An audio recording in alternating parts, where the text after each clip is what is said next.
Hey guys, Infidel 1258 here. This is a clip from this recent Splinterlands Town Hall event, and in it, Agrod's about to answer the question, is the team happy with the current distribution of SPS rewards now that we have started to see data there? And it's interesting to hear his answer. So we're going to hear it. He's about to answer that question, and then we're going to jump into my thoughts on what he has to say there. Is the team happy with the current distribution of SPS rewards now that we are starting to see data there? No, I am not. I'm not happy with the amount that is going to silver and bronze, where there's a bunch of bot accounts, particularly in the ranked and wild rank rewards. There are changes that are getting coded up. I think as long as we want, I think bots should be able to earn. And I know that might not be like the most favorite opinion that anybody's ever had, but I don't really care. Anybody that has an account should be able to earn.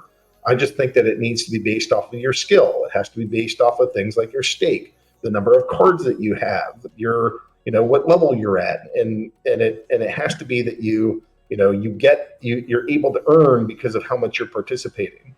And so we just have to be really careful about the rules at which we use. Right now, the bots I think are getting more of a share than they should. So that's on my brain. So I'm not totally happy. But, with that exception, I think if you look at Splinterlands, we have a better distribution than like 90% of the tokens that are out there. So there's a couple things that I gleaned from that. First and foremost,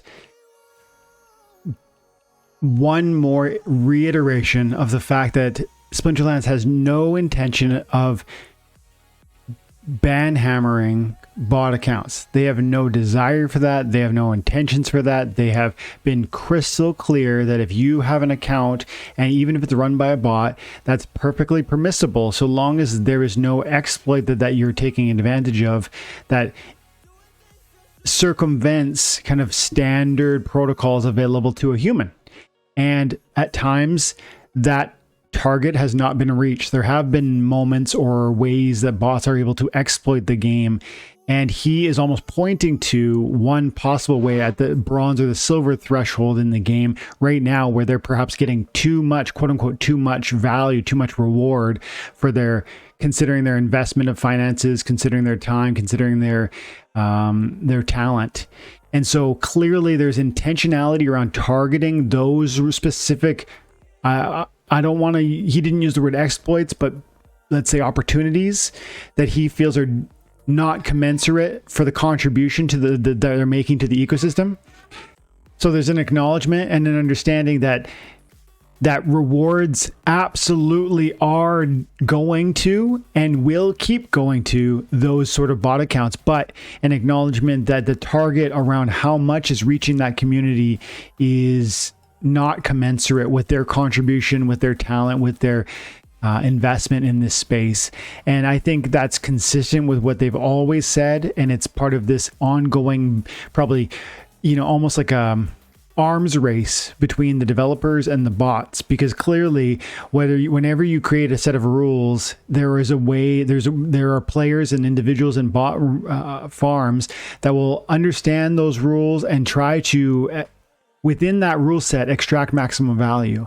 And I think when those rules are at a moment like this, allowing those audiences to extract greater than normal, greater than expected rewards for their time and attention, that's where they get their backs up. That's where Splinterlands steps in. That's where they try to target and respond. And that tells me, again, bots aren't going anywhere, but also bronze and silver rewards are probably set for some sort of either nerf, alteration, some sort of tweak. He doesn't get into what that would look like. And I don't understand the problem well enough to speak into it. I just see and I hear more evidence that they're calling us in deeper. If you want to extract maximum reward with Splinterlands, you want to get, your maximum reward for your time and attention here, it's going to come to you through higher and higher levels of success.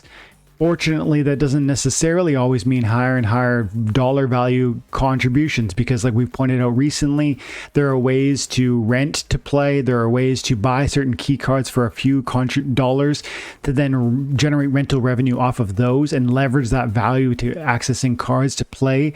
So adding that to the idea of participating in the modern league as opposed to the wild lowers your collection power requirements and opens doors for you to reach higher and higher thresholds, like for instance diamond or gold, maybe even champion. And that's where these rewards are going to start being, they really are trying to incentivize our reaching up into those higher leagues. It's so obvious. Bronze and silver, nerf, because not because they want to hurt the new player, but because they want to make those rewards commensurate for the investment of time, attention, and expertise. And clearly they've noticed what some of us have noticed, which is that bronze level rewards, when we get 60, 100, literally possible to get 300 loot chests a season at bronze starting a new account, something's up. So, I mean, that could be one thing that they could do, reduce the number of chests available. They could also reduce the odds of card distribution at that level. They could do, they could continue to tweak how, what sort of card ownership versus rental maybe. I don't know what the recipe, the answer is to the problem, but clearly, he was explicit that he feels it is a problem, the rewards at bronze and silver. And so if that's where you play, and if that's the avenue in the lane you're kind of picking to trying to get the most out of Splinterlands, recognize that door might be closing. And if you like the game well enough at this moment, maybe start thinking through what it would look like to get into gold or to diamond. And take into that picture what I just said, which is clearly the CP requirements are lower at modern. Also, there are certain key cards that generate crazy rental revenues, and that can be leveraged to supply your own card needs at a profit. So interesting stuff, awesome opportunities that exist today, even for you guys who are just getting started. I hope this is exciting, but definitely I love that they're being transparent about where they're aiming with this, like with all things. Deeply important, because we need to understand what we're investing in if we're investing in Splinterlands. We don't want to understand it to be one thing and then in years to come be surprised by how it's something entirely different.